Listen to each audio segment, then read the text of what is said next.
There was one night in particular where I saw a lady come out the back of a bakery, and she had in her hand this tray of bread that was in its plastic wrappers, but it was steaming up the wrappers. So straight away you're looking at it going, well, that's obviously just come out the oven. This is fresh food. And she was heading to the bin to throw it in the bin. In Hong Kong, 95% of our food is imported. So we've got this massive industry of wholesalers, distributors bringing food into the city, and realising that at every single point along that supply chain, there were occasions where good food was going to waste. Today, we're throwing away 3,200 tonnes of food a day to landfill. How do we collect good food that is otherwise going to go in the bin and share it with charities that are already feeding people in need? That is what we set out to do, and that is what Feeding Hong Kong does today. My name is Gabrielle Kirstein, and this is why you should listen to me. Let's start off with you telling us, how did you get this idea? What prompted you to set up this food bank in Hong Kong? I describe myself as an accidental founder. I didn't set out to start a food bank, start a charity. But I like solving problems. And I think, when my eyes were open to this issue of food waste and food need in Hong Kong, and it seemed like a problem that could be solved. How do we collect good food that is otherwise going to go in the bin and share it with charities that are already feeding people in need? And that is what we set out to do, and that is what Feeding Hong Kong does today. I'm just curious, so was there like a particular moment, like a light bulb moment, when you said, oh, was there a case when it happened? Absolutely, yeah. It was bread. It was all about bread. Bread. Yeah, just realising what was happening in so many bakeries across the city. And there was one night in particular where I saw a lady come out the back of a bakery, and she had in her hand this tray of bread that was in its plastic wrappers, but it was steaming up the wrappers. So straight away you're looking at it going, well, that's obviously just come out the oven. This is fresh food. And she was heading to the bin to throw it in the bin.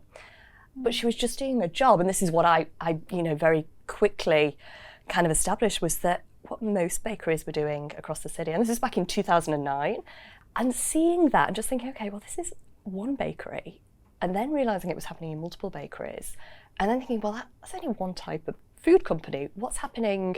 And you go to the food companies you're most familiar with as a customer, you think about, what about the other shops, the supermarkets, convenience stores, what about restaurants, what about hotels?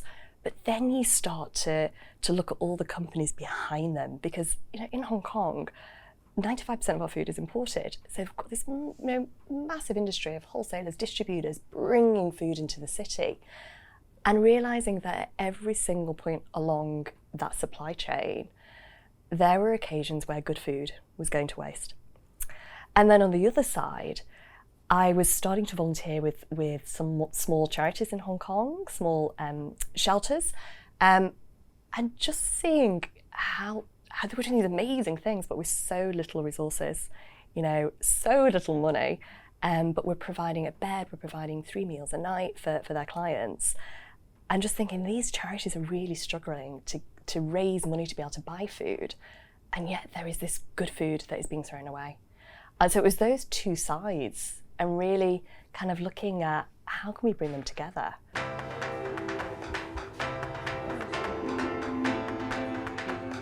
We're here in the Feeding Hong Kong Yau Tong Food Bank. This is really the heart of our operation. It's where majority of the food that we rescue is going to arrive here into the warehouse. We are going to sort it, we're checking for quality, we're making sure that everything is still fit and safe to eat before we share it with any charity.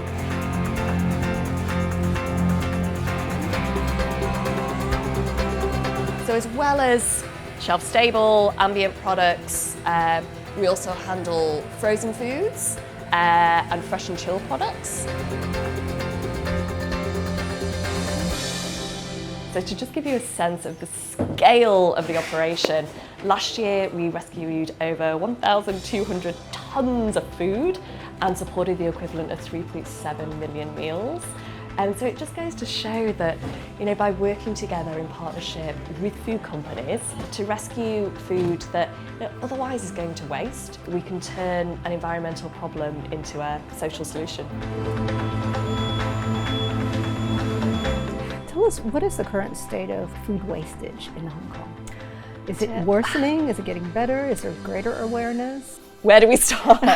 so I start back to when Feeding Hong Kong was just starting about. So the bread, when that night at the bakery, that was 2009. And I remember that then we were throwing away around 3,200 tonnes of food a day to landfill.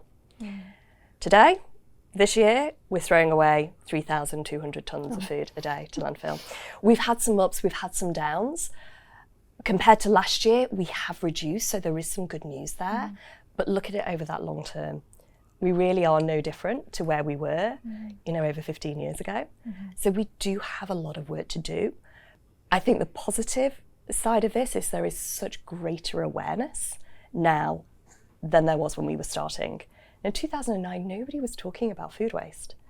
Nobody was talking about the pressure on our landfills. And yet today, it is something that is, the general public are aware of. We have daily conversations about this. This is not coming as a surprise anymore. And I think the other shift is the conversation about need in our city has also shifted.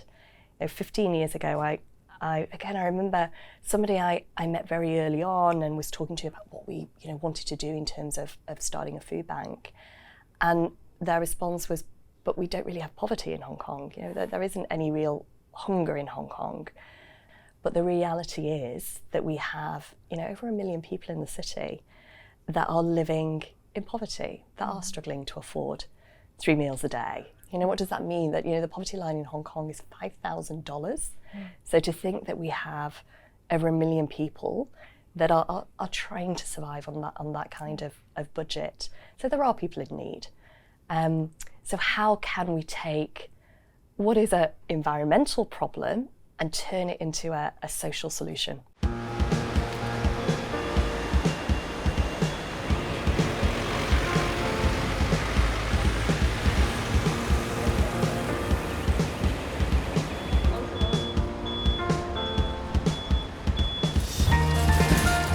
So we've just arrived at one of the charities that we support. They're called the Hong Kong Family Welfare Society. This is their Centre for Ageing in Kowloon City. And what we've got here is we've got a delivery, quite a typical delivery first coming out, is we've got some drinks and some snacks, which will support one of the lunch programmes that they run. So we started working with this charity at the end of 2020. So it was that first year of COVID. A lot of food programmes have been really hit and disrupted by the pandemic at a time when need was just rising. So we first met them then, so I've been working with them now for over 4 years. I'm just curious, during the COVID pandemic, how did that affect your work? And in terms of the demand, it must have really surged. Yeah, it changed everything. I mean, literally overnight, we had to change our entire operation. So from the beginning, it was never in any doubt that we were going to continue, that we were going to keep the doors of our food bank. But how we were able to collect, sort, deliver, all of that had to change. At that point, beginning of 2019, we were working with so many volunteers every single week. We had, up to 200 volunteers that were coming into the food bank and helping us sort and pack. And overnight, all of those volunteers, obviously couldn't come in. So we shifted where every single member of the team, who might normally be in the office or out in a van, we all just got into the warehouse.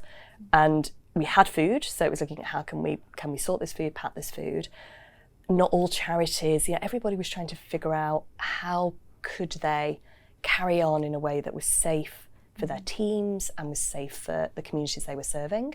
So not every charity right away was able to receive food, but the residential centres, the shelters that we were working with, they were still, obviously, still had clients that were there that needed food. So we started with how can we distribute more to those organisations.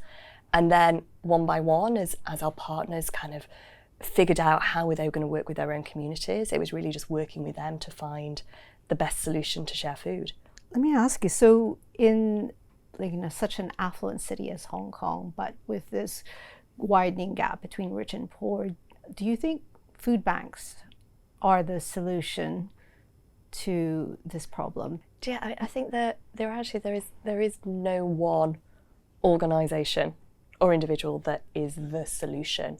It requires so many different organisations to come together. It requires collaboration, it requires partnerships. I think food banks play a really important part of that in helping to utilise surplus food, in helping to maximise the social value of that food. But we alone cannot. We're not solving the problem of food insecurity, or food waste. Or food waste, exactly, exactly. So it's how can we work together with other organisations, and that includes other charities, but also crucially, how can we work with the corporate sector, with companies? How can we work with government? It is going to take all three to be able to solve either of those problems, both those problems of food waste and food need. Mm. And after having done this for over 10 years now, yes, what do you find most fulfilling about what you do? It's the people. It's the people that I have, had such pleasure in being able to meet along this journey. The individuals that are working in the food companies that are so passionate about making sure that their surplus stock doesn't go to waste, that it can help the community. It's the volunteers that come in and give up their time, share their passion with us for saving food and sharing food.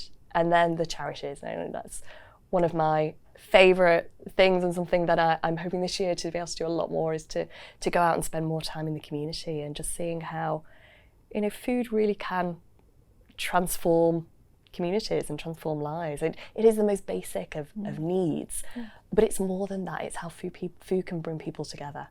So I think that is one of the best things about Feeding Hong Kong.